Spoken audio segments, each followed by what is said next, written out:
Welcome, everyone, to the Retirement Success in Maine podcast. My name is Ben Smith. Allow me to introduce my co-host, the maple syrup to my blueberry jam, Curtis Wister. How you doing today, Curtis? I'm doing well, Ben. Doing well. How are you? Yeah, I'm well. We just got back from Disney, so I'm rocking my Mickey Trick or Treat Halloween cup. All right. So, All right. yes, it's fall, right? So when you guys are hearing this in the audience, we'll probably be past Halloween, maybe Yep. moving on towards the Thanksgiving. But for us in real time land, it's still getting to be Halloween season. That's right. So we wanted to talk. We've been doing a few episodes here. We actually just talked special needs trust Yep. and kind of those that are looking out for their kiddos that maybe have some specific challenges. Mm-hmm. We've been digging into a little bit more practicality pieces. Yep. And, our conversations with our clients talking about experiencing life, right, is, hey, everyone's feeling a little down right now, right? Is Yeah. our retirement accounts are down. There's elections, which I know stir up a lot of emotions in people. Mm-hmm. And I know we want to kind of lean the other way. Let's get into some positivity. So we were reading an article the other day, Curtis, you and I, right? Yep. And it was from the Huffington Post. Yep. And it was actually republished of an article from the Collective Evolution entitled The Top 5 Regrets of the Dying. Yep. So delving further into how regrets exist in our lives today, but are suppressed until the promise of life no longer exists. Mm-hmm. So the premise is we each have the power to make changes in our lives now so that we can live the life we truly want without doubts or judgments or regrets. Mm-hmm. So it's interesting. I want to read them to you. The top 5 regrets is noted in the article. So number 1, I wish I'd had the courage to live a life true to myself, not the life others expected of me. Mm-hmm. 2, I wish I hadn't worked so hard. Oh. 3, I wish I'd had the courage to express my feelings. 4, I wish I'd stayed in touch with my friends. And 5th is this is the heartbreaker. I wish I'd let myself be happier. Yep. So that regret, that's the one that we feel has the most opportunity for introspection and growth that can really lead to greater joy and fulfillment in our lives. Especially like this is the goal of our show, right? Is, Sure. hey, I'm Yeah. going to retire. This is the time for introspection. This is the time to really lean into growing and finding purpose. Mm-hmm. So that's the one we really feel has a lot of that resonates really with our audience and those that we're looking to help. Mm-hmm. But when we ask ourselves, we do this with our clients, we ask them, are we happy? And of course, we all say yes, right? We all Yeah. kind of say that. But are there places in our lives that could be better, that could make our lives happier if we have the courage to express our desires to our loved ones, but also to ourselves? Yeah. Will we allow ourselves to seek out and explore the areas that might bring us the most joy?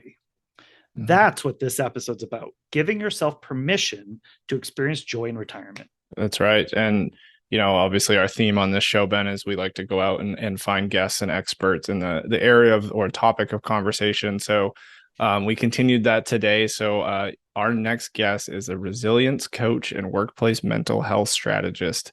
She's also a TEDx speaker and a published author of a memoir entitled Breaking Into My Life.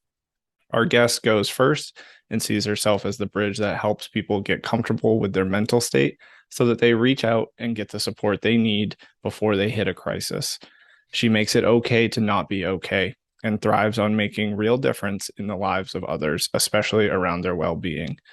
After years of playing the role of child caregiver to her bipolar mother, our guest embarked on her own healing journey of self-discovery. She also knows firsthand what it feels like to struggle with a mental illness after experiencing her own depression due to a divorce.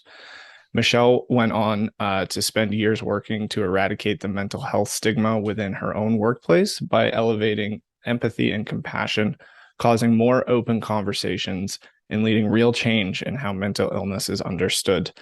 She was instrumental in building the largest and fastest growing employee mental health employee resource group while at her Fortune 500 company. Her signature resilience workshop has made a positive impact on thousands of employees throughout COVID-19. In her practice, she works with people to help them reclaim balance and their power to create better structures and routines that help them feel better and in control of their overall emotional well-being. So with that, I would love to welcome Michelle Dickinson to the Retirement Success in Maine podcast. Michelle, thank you so much for coming on our show today. Thank you for having me, Curtis. Thanks for inviting me, Ben. I'm thrilled to be here with you guys today. Well, awesome. And Michelle, I know there's lots of things we want to talk about here today with you. And, again, especially this kind of giving ourselves permission to feel joy, right? To kind of experience that. But we always want to hear a little bit about you as our expert and get to know you a little bit. So we'd love to hear about your background. I know Curtis gave us a little bit of a read in terms of kind of your bio story, but I'd love to hear, especially around how experiencing caretaking for your mom has influenced your life and career passion. It's so interesting because I was just working a corporate job, minding my own business. And I was invited to give a TED Talk about the experience that I had as a child growing up with my mom. And that shifted everything for me. Mm-hmm. Because, when you love someone with a mental illness, it's not something you really talk about. And I grew up, let's see, I guess I could name my age. I'm 50. So I grew up in a period of time when the stigma was exacerbated. Yeah. So we absolutely did not disclose and talk about my mom's illness. And I actually felt like, okay, well, I did okay. I turned out to be okay. I have I'm a contributing member of society with a good job. I think I came out okay. But then I had a colleague find out about my story. And so I was nominated to give a TED Talk, and that literally shifted everything for me. Just because I realized the power of storytelling and how it can create this bridge of relatedness with other people. Mm-hmm. And I just was really connected to wanting to help. I mean, I think the biggest thing that my mother's illness taught me was to have compassion and understanding for people who are struggling. So that shifted everything for me. And I went on to write my memoir, and then I went on to help build the mental health ERG when I was at my company. And then I just made the decision that I wanted to be more largely a part of the solution when it comes to, raising awareness and really making a difference with this in the workplace and beyond. So I left my corporate job, became an entrepreneur, had no idea what I was doing, started my business, and the rest is history. It's been about 2+ years now. And I get to work with educators, corporate people, folks from all walks of life, and boosting resilience and shifting their relationship to mental health. Yeah, that's awesome. And obviously, so in your practice today, right, you just said it, you work with people to help them reclaim that balance and their power and create better structures and routines to help them feel better and, better in control of their overall emotional well-being. So with that said, I want to kind of shift it or keep the conversation on you still. And was there a point in your life where you felt like you needed that kind of coaching yourself, right? And why do you think this is an area that so many people really don't balance that well? I think people step over their emotional well-being until they hit a point where they absolutely can't ignore it. Mm-hmm. And I think the one thing that I learned through going through my own depression was there were things that I could have been doing all along that could have prevented me from ultimately being diagnosed with depression. Yeah. And so that's where I sort of saw the magic, because I said to myself, my goodness, because being an entrepreneur is nothing but highs and lows, I will tell you. So being that I had been diagnosed with depression, it was during my divorce, I'm thrust into being an entrepreneur pretty much on my own, a lot of isolation. So I leaned into some of the things that I learned during my getting clinical support from an amazing therapist. And then I did a lot of Tony Robbins. I did a lot of Landmark. I did a lot of self-discovery work that had me really understand me and what I needed for myself. So I said, my goodness, if this has helped me kind of stay out of depression, I think I need to turn around and share this with people so they realize they don't have to just sit there and then wait for the crisis to hit, that there are things they could be doing every day that could actually preserve their mental health. Love that. And I know, Michelle, there's again, we're gonna dig into more of that parallel that you have to, again, the topic we have today. But we always like to ask our guests, especially where the name of the show being Retirement Success in Maine, any connections to us in the state of Maine at all? Oh, I have a very dear friend who moved from New Jersey up to Maine. Okay. I have a childhood friend who lives in Maine, and I love your blueberries. So, Okay. All right. You got it. Perfect. So when I said blueberry jam, you're all about that. Okay. All right. Got it. Yes. Nice. All Okay. right. That's awesome. That's awesome. So obviously Ben just set it up. We want to, obviously the topic today, or the through thread we want to talk about, is kind of giving ourselves permission to experience joy in retirement. So I think I want to start with, I think Ben mentioned it in the intro too. If we were all to ask ourselves the question whether we're happy or not, I think most of us would kind of go, of course, I'm happy. But I think this as well as anyone, that being happy is not really a binary feeling. So how can we go about measuring how happy we actually are? This is such a good question, and actually one that I started to realize I needed to be asking my coaching clients. And even in my workshop, so I have this little joy meter that I do with them. Mm-hmm. And I ask them the simple question: reflect back on a time that in your life that you remember experiencing the most joy. Yeah. Right. And then write 3 adjectives that describe that. Right. And now, right now, assess, what is your level of joy? Is it high? Is it medium? Is it low? And what adjectives would you use to describe that? Mm. And so knowing that you've once experienced joy and had a period of your life where you had it, compare it to where you are now. And is there a disparity? Because if there is, then maybe there's an opportunity for you to change some of the things that you're doing to kind of get back to that space of joy, because you had it. So if you had it, why can't you have it again? I like that. I like that. So, Michelle, I know, and I love that, because I think with us, where we're trying to align money to things that better our lives and maybe increase joy in our lives, again, is asking our clients and our friends and the people we help to do that assessment, and they're really not maybe capable of doing that assessment, right? So sometimes the work we're doing and the questions we're asking, sometimes maybe we're not asking it or positioning that appropriately, which I like that joy meter as a way to assess and a way to kind of get them to find that meter and the relatability of where they are to where they want to be. Yeah. So I want to ask a question about experiencing, of course, in retirement. A lot of people are in a relationship there too, right? And we, Curtis and I use this example in our shows a few times. And one of our shows was, a couple where the husband wanted to be a pilot, because that was the thing that he always wanted to do in his life. And the wife said, geez, you never told me that.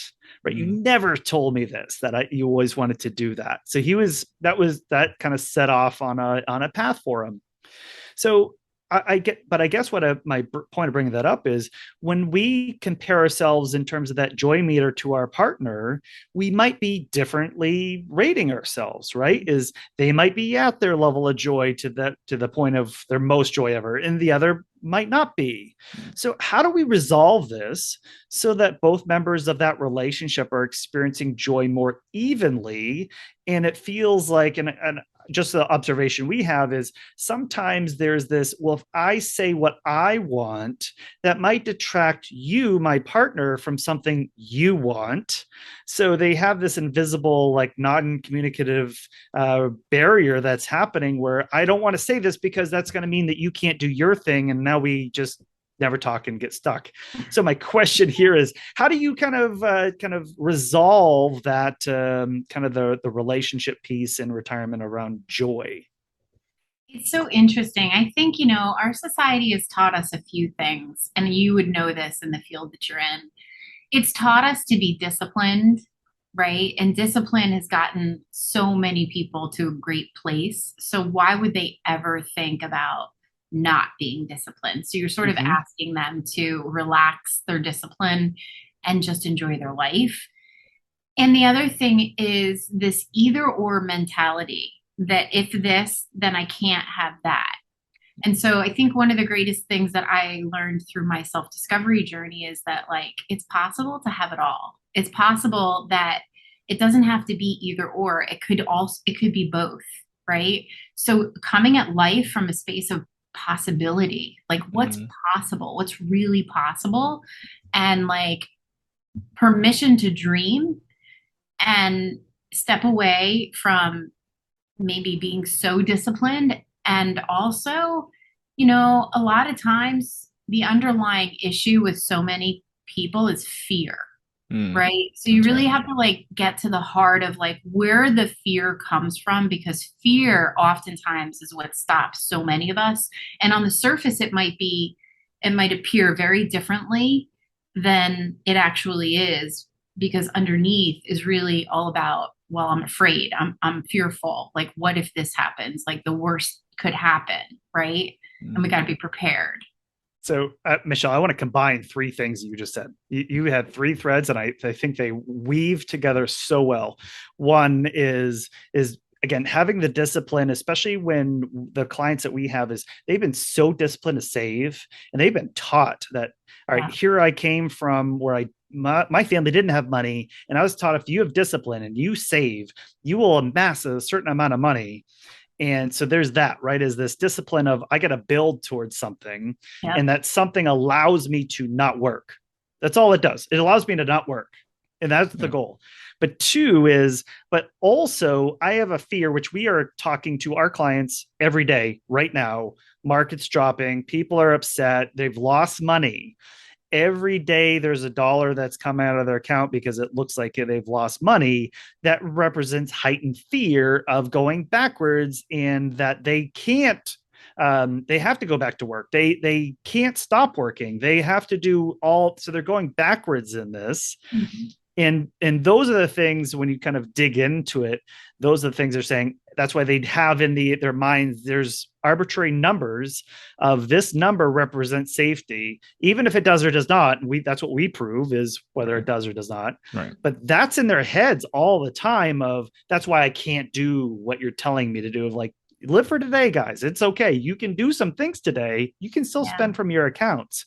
So I wanted to point those three things out from what we're seeing on a daily basis, especially right now. It's so heightened from that. So I think you made some really astute observations. I mean, and I also think that, like, paralysis, right? Like, I think that what we focus on tends to expand, right? So the one thing I'm always reminding my clients about is energy goes where our attention is focused, right? Like if we're focusing on something, we're going to just throw more energy at it. It's going to become bigger and bigger and bigger. I mean, I would invite people to be thinking about the bigger picture of other things that matter in your life, so that you're not so acutely focused on one thing. Like you're saying, like the market, I get it. It's scary. It's uncertain, whatever. But I bet if you look around, you got plenty of love and abundance that's right in front of you. But you're just choosing to focus on the area, because that's what the mind wants to do. The mind doesn't want to make you happy. The mind wants to protect you. So we have to make an effort to really get present to all that love and that abundance that we already do have. I like that. So that kind of goes right into my next question for you. So when we sit down with our clients or with, prospects, whatever, when really it's the first time we've kind of talked to someone, we obviously talk about, money and finding a purpose for that money and happiness and kind of all of that. So I think a question we usually ask is, how are you going to fill your time that gives you purpose and enjoyment, right? You've made it this far, you're retired now, day one. What are you going to do? Like, you have all this time now. And I think the answers that we receive sometimes make it feel like our clients or whoever we're talking to don't give themselves permission to be happy. Yeah. Right. It's like, I'm here. I don't know. I made it here. That was the goal. I don't, whatever it is. So I guess, why do you think that's the case? Yeah, I think it goes back to being groomed to be disciplined. Yeah. Right. And like, I mean, I love the new I feel like the younger generations are really getting present to having it all. Like they want it all. Like people might judge them for being, too much, but I think it's wonderful because like I don't want to get to retirement and be like, now what? Mm-hmm. I mean, I think innately though, we all have those things inside of us that we crave and want to do and want to experience. And I think it just takes a little work pulling that out of us. So, like getting connected to what lights you up, like what's exciting for you, what's something that you always wanted to do. Like, and I personally am not intending to wait until I'm in retirement. I'm trying to constantly figure out how do I make some of this stuff happen while I'm not retired. Right. Sure. So I think, we have to do the work. We have to do the exercise to say what lights us up, like what brings us the most joy. What is it that you could do for hours, not be tired and actually get energy from it, and it's possible. It's just, we've been in such a rat race of a career that's always been pushed aside. So we've been a little bit detached from it. And I think now is a good time to say, all right, let's look in the mirror. What is it that I always wanted to do that lights me up, That's great. So Michelle, you were just like, our questions and answers seem to kind of follow each other right here. So, because again, you were kind of teeing up this point of not kind of living for today. And again, I know one of the things that we just kind of see all the time is that even just ourselves, right, is that we look at being happy someday, right? The discipline today of I need to do these things but I can maybe put off being happy, being joyful to that day when I've lost 10 pounds, when I've retired, when I paid off my house, then I can have the thing. When I get that promotion, I'll have more money. And now I have more money, I can go travel. But by the way, no one tells you that with a promotion came more responsibility and less PTO, not more, right? Or I need to find the relationship, that love of my life, and then the thing solves itself. So, and I will say that's something I try to work on too, is living more for today. And again, we unfortunately we see this too much, is Curtis and I with some of our clients, even the ones that go, I'm ready to live for today, I've amassed and I've put off all this to the someday, and today's the day. And then we had a client that had cancer and 12 months later he's gone, right? Or someone was depressed and then they took their life. Things happen and things change, and you kind of go, if we had maybe done more work on ourselves today, then maybe we'd be in better position even tomorrow, even if it's with less resources. So I guess my question is, why aren't you seeing, I know the discipline and I know what you're saying here is, but it feels like what if, I think the generation that's 50, 60, 70 today, they're being disciplined, but now you have the next generation that's living more for today. What is this? Where was it both sets of parents? Our parents coming from the Depression era are the ones that have taught us to be disciplined, but now we're kind of regretting being so disciplined. So we're teaching our kind of next generation to kind of live for more today. What's happening, right? It's so interesting. I honestly believe, and I've been on my own sort of journey, I will say, like throughout my, starting my company and stuff, it's been such a huge learning for me from a very strategic level, but also from a very like inner evolution. We have nothing but the present moment, but yet we're always looking for what it is out there that one day, like you just said, when I'm thinner, when I have the perfect relationship, when I like if we're constantly waiting for that, then we're missing the present moment. Right. And if we're not getting present to what we have and we're not connecting to ourselves, then we're putting a lot on the out there that we may or may not have control over.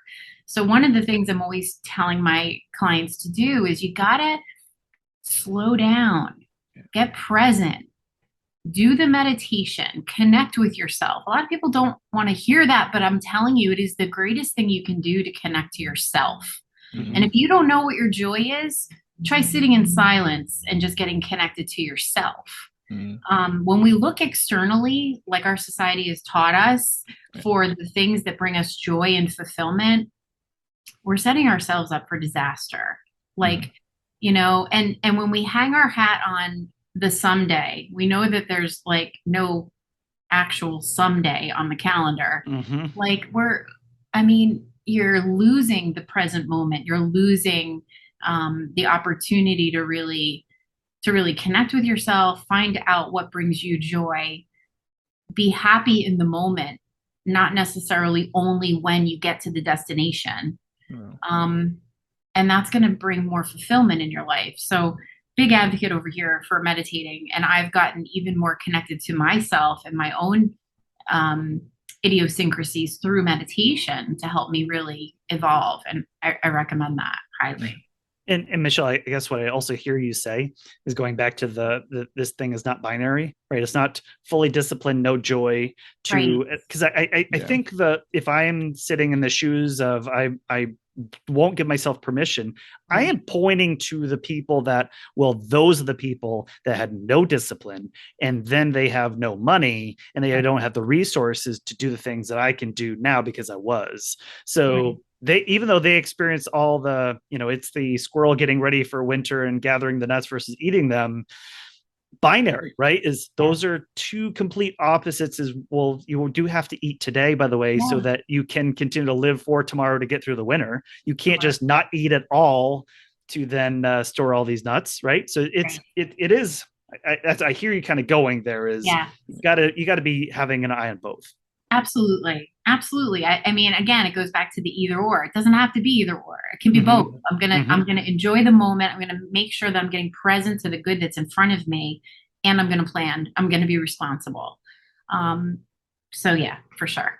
Yeah. No, that's great. And so the next question is I think it's gonna ask you to elaborate more on your answer with Ben, and that's a great sequence here. So I want to really focus on how we experience joy, right? I know you were just talking about meditation and really connecting with yourself. So I think, and I think you'd agree with the statement that there's a lot of things that a lot of us do that we think is improving our happiness, right? Whether you just said it's the external observations versus looking at yourself. It's what can we do that actually will help and provide self-care and improve our happiness? Well, there are two things that I tell all of my clients to do. The ones that do it actually do have more fulfillment and joy in their life. And the first I already mentioned, which is the meditation, because if you fundamentally remember that the mind is not wired to make you happy, the mind is wired to protect you. Then you have to recognize that there are things you need to do to alleviate stress in your life. And meditation is the way that we combat stress, going inside of ourselves, clearing the noise, the 60,000 thoughts we're having every day. And then the other thing is gratitude. So gratitude, people don't realize how powerful gratitude is. So if your mind is naturally going to be looking for things that are threatening and a problem and things that you have to fix or broken or you're missing or whatever, if you allow your mind to just go down that rabbit hole, it's definitely not going to serve your level of joy. It's going to do its job and protect you. So what gratitude has the ability to do is to almost rewire your mind to look for the good, right? You're looking for the good. So if you were to say every morning, I'm going to reflect on 3 things that I am grateful for, not just on Thanksgiving, but every morning. And you could even say my cup of coffee, I slept well last night, the health of my parents, whatever it is, the health of my children, whatever it is. If you get focused on that, you start to tell the brain that we now look for good. We look for the good. We look for the love and the abundance in our life, and we're present to it every single day.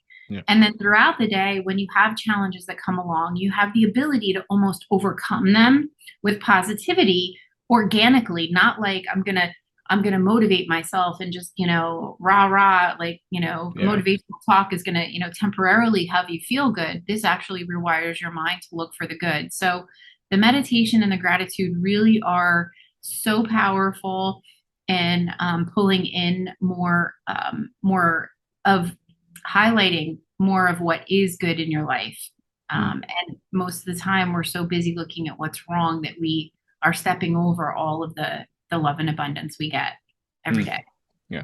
Michelle, I can't thank you enough for bringing that second point up. We had a show with a colleague friend of ours, Matt Moran, who is experiencing kidney cancer for the second time. He lost his first kidney and he's experiencing that again. And he talked about how really retraining himself to be living with gratitude every day. Yeah. He's meditating every day. He focuses in every morning with 5 things that he's grateful for that day. Yeah. And he then, at the end of it, he then goes backwards and thinks about what was I grateful for that happened to me that day.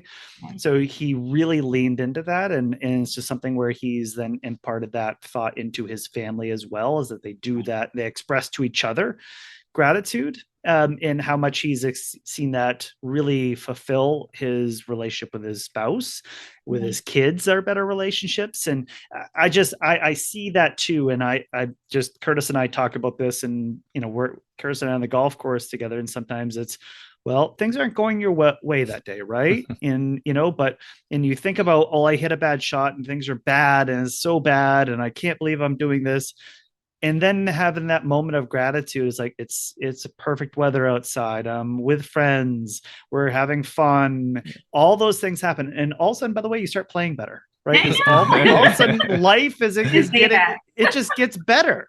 Yeah. And it's a thought, right? It's all it was. It manifests itself, and then all of a sudden good things happen. So if you think about it, thoughts create our feelings create our actions, right? So our thoughts are immediately going to affect our feelings. So that's why it's so important for the meditation, because it actually helps you clear out all the noise. And if it directly affects how you feel, like, you got to head it off at the thoughts. So what are you doing around your thoughts? Yep. So really cool stuff. And I know that, I know that's maybe a weak example of kind of a larger piece in life, but, even from the, I'll kind of, as I said, I was in Disney, but we went to Universal one day and I spilled iced coffee all over myself as I was trying to cut my son's breakfast for him, all over my shirt, shorts, 8 a.m. We're going to have a really action-packed day. And I'm just brown.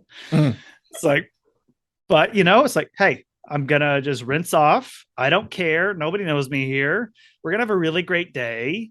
And if it's a problem, we'll just buy a pair of shorts and we're good. I'm going to be grateful for the day that we're going to have together, and it's going to be really fun. Versus, I think maybe 5 years ago would be like, oh, I can't believe I did that, and beat myself up and body shots and everything. So I want to ask another question, Michelle, of you. I know when we experience this all the time, when people are sitting down with us and they're kind of auditing all those things that they want to do, right? And there's a lot of things that we always wanted to do, but I think we're scared of making a decision about choosing something, because especially one that costs money. And again, the resource conversation and going backwards into fear of going, because it represents less things I can do in the future. Right. So every time I think about the one thing I could do that brings me joy or brings me happiness, I think about the resource cost, and then it represents less things I get to do later. How do we break through that fear of having a perfect retirement?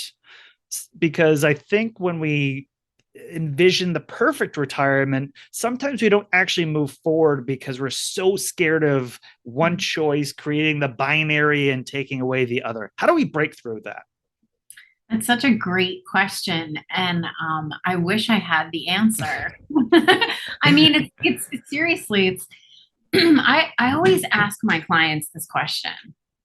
If you were to not do what you wanted to do out of fear, what's the probable, almost certain future of how you will feel?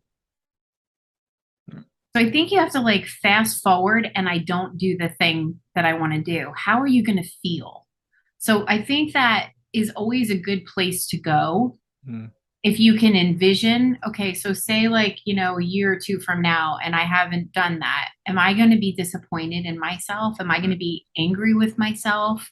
And it's really just predicting what those emotions might feel like.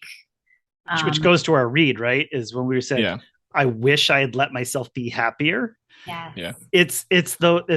I feel like there's an aggregate of those. I don't want to do something because it takes away future chances. Yeah.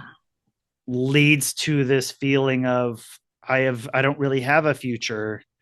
And I'm thinking about all the things that I could have done, or the resources that maybe I could have spent, or I'd given myself that permission.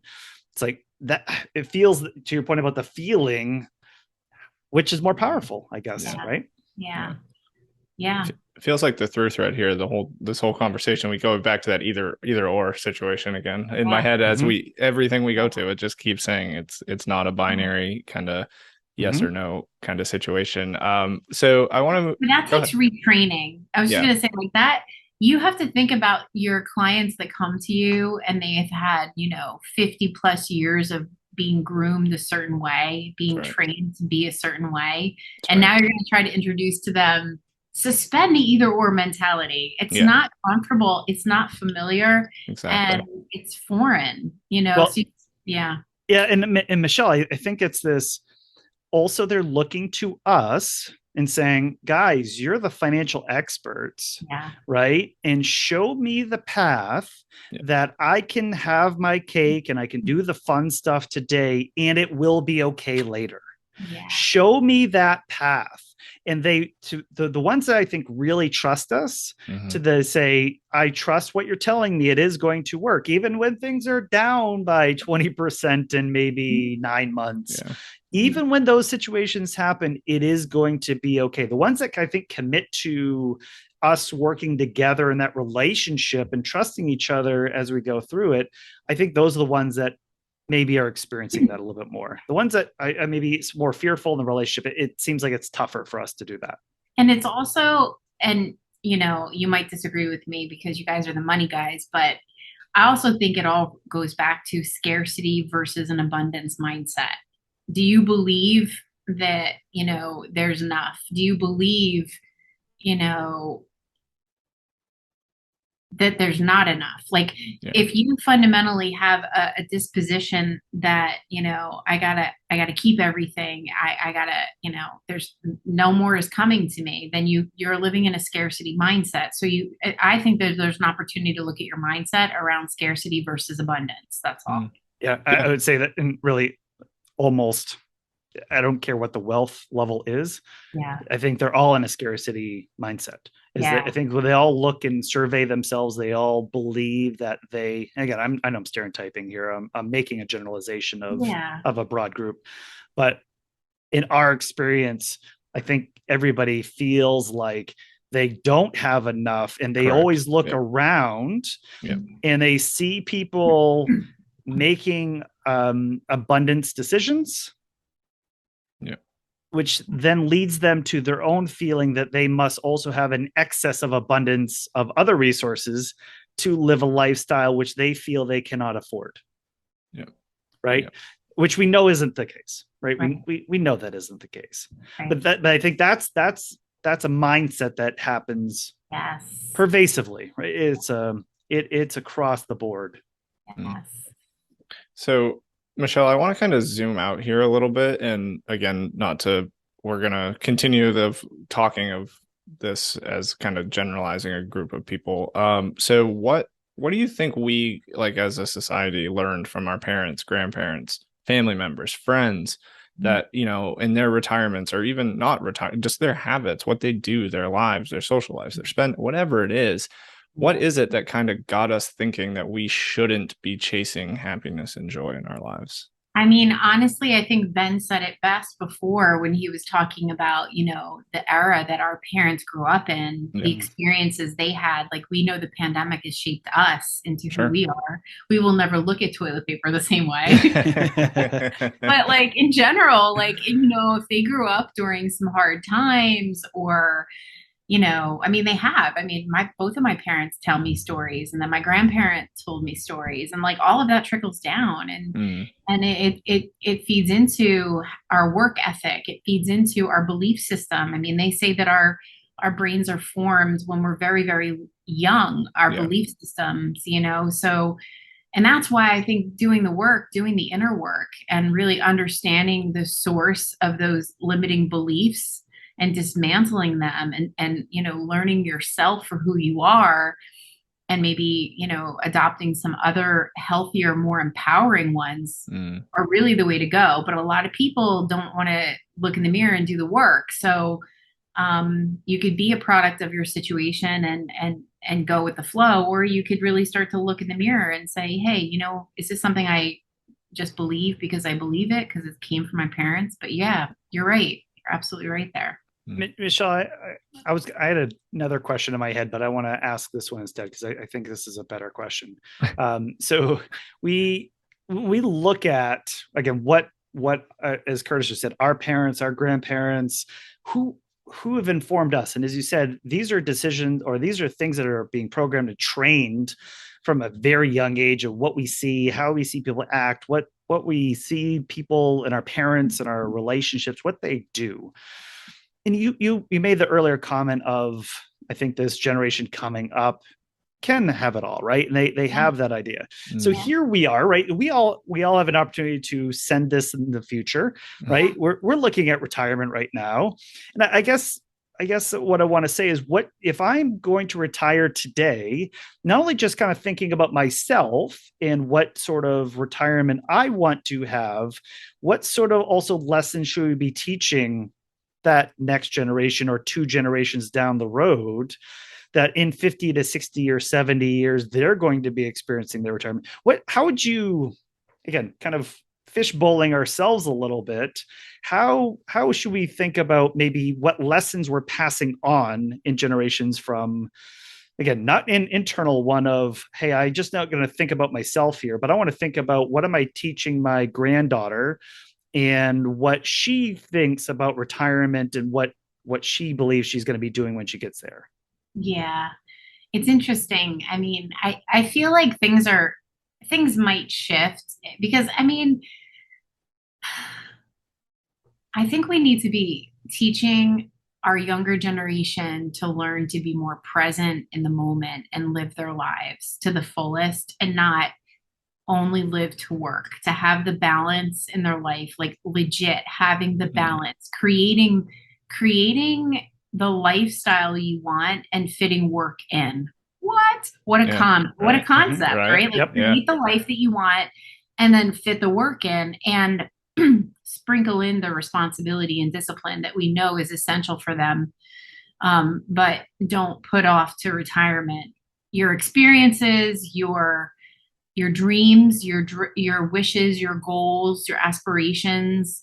Fly the airplane when you're 25, when you're 30, whatever. Yeah. Like, don't wait, because tomorrow is never promised, and fulfillment is really in the experiences and the relationships we have. So what are we doing to make sure that those are very fruitful, And I think that that's the message for our younger generation, is demand that you can have it all, because I think nowadays you can. Work itself is changing its face, how people work, where people work, everything is shifting.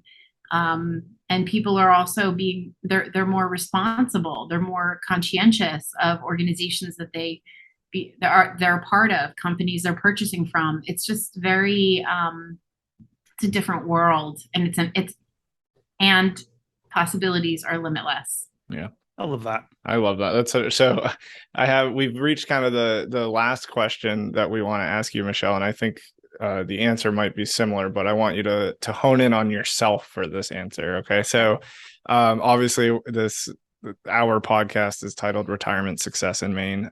So we love to kind of get everyone's take on a successful retirement. And again, I know you just shared what we hope we can all kind of pass on to a generation below us in terms of finding that success. But I want to ask you, how are you going to find your personal retirement success when you get there? How am I going to find my personal retirement success. You know, I think that for me, success for me has always been about financial success and fulfillment. But for many years, I focused on the success part, right? Like stability, right? Probably because of a fear mindset. Am I going to be okay? Financially, am I going to be okay? I have to do this job because I need to have the financial footing to be secure. Security was paramount. And then as I have gotten older, fulfillment has really shown up for me as a primary focus, because I'm learning that you can be fulfilled and success may follow if you're fulfilled, if you find something, you know. So for me, I think it will always be about fulfillment. In retirement, for me, I think fulfillment has got to be like one of the most important things that I am aspiring to enjoy. So when I think of a successful retirement, of course, I want to make sure that I'm okay in terms of my finances. But I think that I just get so much from helping people and caring for people and seeing them soar that I never want to give that up. And I feel a responsibility that since I've been able to kind of come out of my own story, that I really need to turn around and lean down and help that person who's struggling. So I think that's what it'll look like for me, is fulfillment, and probably until the day I die. Michelle, that's an excellent answer. And again, I think even taking that and advancing the answer so much more as you did was pretty great. So really appreciate you coming on our show. It's been a lot of fun. I think for Curtis and I both personally, we just learned so much in each one of these episodes, and for you to spend your time with us today, we can't thank you enough, because it's again, we're asking for a population that we are very passionate about, but also these are things that are like, you kind of self-audit as you're asking these questions of you too. Absolutely. So from for personally, but also on behalf of all of our friends, family, and clients that we work with, this has just been an awesome addition to the library, and we can't wait to talk to you next time. Yeah, thanks for having me. I really enjoyed it. All the best to you. Take care. It's a pretty fun conversation today with Michelle Dickinson. Again, talking about giving ourselves permission to experience joy. And I know we have the in retirement, right? It's kind of like the fortune cookie joke, right? That's right. Everything can just be in retirement. But for us, it's it's pretty fun where, hey, we're able to kind of use some of these ourselves, right? As we're all balancing these things and trying to figure that out in life. I thought Michelle did a great job kind of going through, again, a few lessons were not being binary about, experiencing all or none, kind of abundance versus a fearful mindset, those sorts of things I think were really great lessons from today. Absolutely. And again, good to get some experience from somebody that's, had a wide range of life experiences, which I think we could all learn from. So Curtis, where can people go to find a little bit more resources from today's show? Yeah, of course. So obviously, with every show, we like to have a kind of a website and show notes and resources there. So this is episode 75, which sounds crazy to say out loud, but 75 episodes. So the website is going to be blog.guidancepointllc.com/75. So on there, you'll see, obviously we'll have our transcripts up, a little more info about Michelle, some links to her book, her YouTube series, really kind of some contact info for her, and really just more ways to connect with her and better other ways to kind of take in our content as well. So as always, thank you for tuning in. We appreciate it, and we'll catch you next time.